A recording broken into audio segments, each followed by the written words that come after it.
Well, I'd like to introduce two people to you. I've got with me Deputy Chief Constable Paul Netherton and also Acting Inspector Marie Reevy. They both have a significant role in the Christian Police Association. Paul is the president, the national president of the CPA, and Marie is the national chair of the CPA, Christian Police Association. Marie, you've got your banners up, which is lovely to see. Maybe I could come to you first, Paul, and just ask you, you come to the police as an active Christian, and what that has meant for you, what you've been able to put in place because of your faith. Well, I have been a Christian all my service, and I have been the president of the Christian Police Association for the last 5 years. I have been working with, first of all, chaplaincy, bringing in chaplains into Devon and Cornwall Police, and then encouraging chaplains to be brought in across the country. Yeah. And what I saw was chaplains which were designed to support the organisation, almost to minister to the police officers and police staff within the organisation, very traditional role. What I saw was the real benefit of engaging the chaplains out in their own faith communities. And I began to work with organisations such as ROC, Redeeming Our Community, with street pastors and street angels, and began to find so many different areas where faith groups can directly support the work of the police service. Right. So that led on to you putting out a advert for somebody to work with you in Faith and Police. Absolutely, and obviously, Chris, you came along to be part of that team, and Faith and Police came from a group of Christian leaders across the country. Deborah Green from ROC, we had Street Angels and the work being done in the north of England around street marshals supporting the faith group. And we set up an organisation called Faith in the Police to try and promote the activities where police can work with faith groups and churches. Okay. And I'll bring Marie in to talk about the work that she has done. Okay, Marie, you're talking to us from Norfolk. I am indeed. So I 2 years ago, I started looking at Faith and Police and what churches and other faith groups can do to help work with the police and other statutory agencies within their communities to make a real difference and a lasting difference where the needs are most. We looked particularly at the areas of addiction, homelessness, serious youth violence and loneliness. And I went round and had a look at lots of different organisations and faith groups that were doing initiatives and projects that were really helping to address some of these areas. And churches have got a really great opportunity to assist us and other statutory agencies in helping to make our communities a safer, better place to be.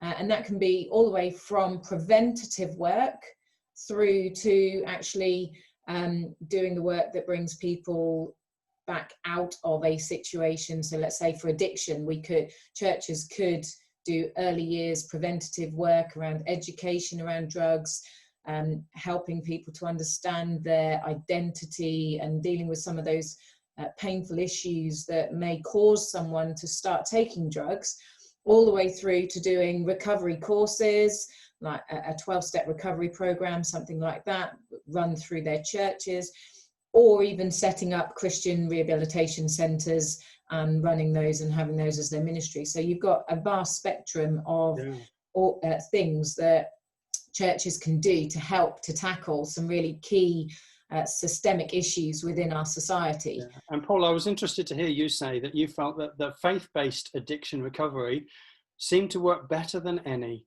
Yeah, absolutely. And as Marie has said, there's fantastic examples of churches setting up welfare respite houses where they can not only help the individuals come off the drugs, but then actually start to help them rebuild their lives and in a positive, constructive way, with faith being at the heart of it.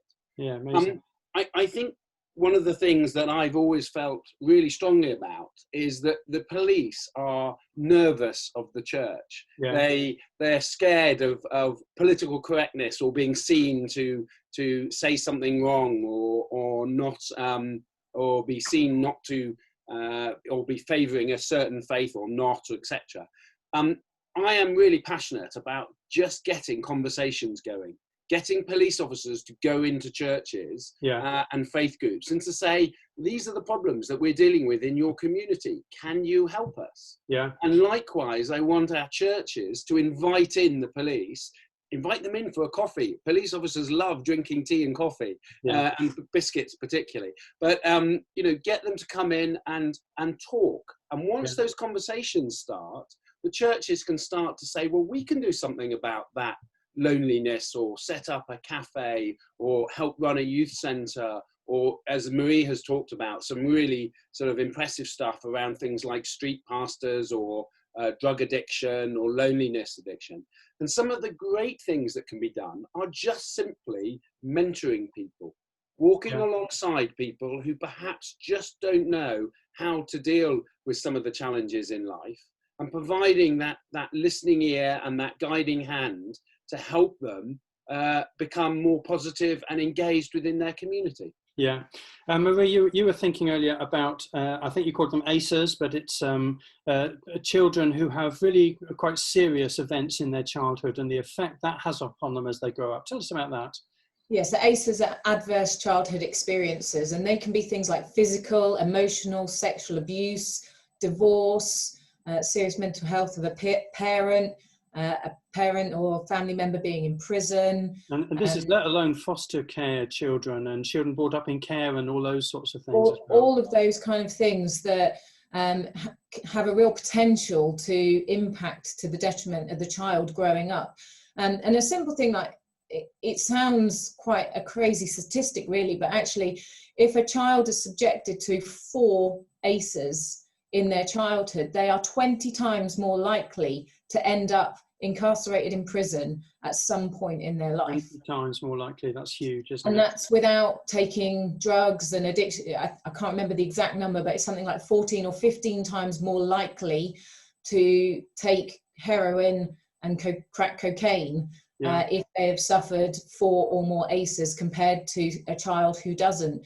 You know, so actually we can really, as the church, we can really help to prevent ACEs. You know, if we're doing parenting courses, mentoring, even simple things like job skills clubs and marriage courses and stuff like that, that can help to ease some of those pressures within the family home, that may change the atmosphere, and when we speak love and hope and truth into young people, and we change the narrative of their lifestyle, that the church has got a really, really positive role that it can be playing in helping to tackle these issues and preventing young people ending up as adults with severe mental health, drug addictions and criminal records and things like that. And of course, you know, this care and concern which churches can show, that the gospel can go out on all of those. It reminds me of the saying, they won't care how much we know until they know how much we care. And but when people do show love and care, it gives them that bridge, doesn't it, to communicate God's love for people and a Christian saving gospel, which is a wonderful thing. Marie, you've written a whole... It's really practical stuff. So, you know, we are facing a really challenging time as we see, as we talk to each other online. That's right, COVID and all this. But we are going to face some real challenging years ahead because of some of the economic impacts of this. So things like food banks become really important. And a lot of churches and faith groups have set up food banks. We work very closely with Christians Against Poverty, CAP, which is designed to help people sort out their financial situation. So, you know, advice and guidance and monetary support is really important. Really basic stuff, which churches can easily do in their community. And as Marie said, trying to stop some of those adverse experiences which then lead to problems later down the line. Okay, well, we're up to time, I'm afraid, but I just wanted to say Marie has written a tremendous guide for Christians, and we're going to make that available to the conference here and put it on our website, because we want that going out. And Marie, you're going to help us with a seminar as well. Thank you so much for joining us this morning, and God bless you in all your work. Thank you. Pleasure. Thank you.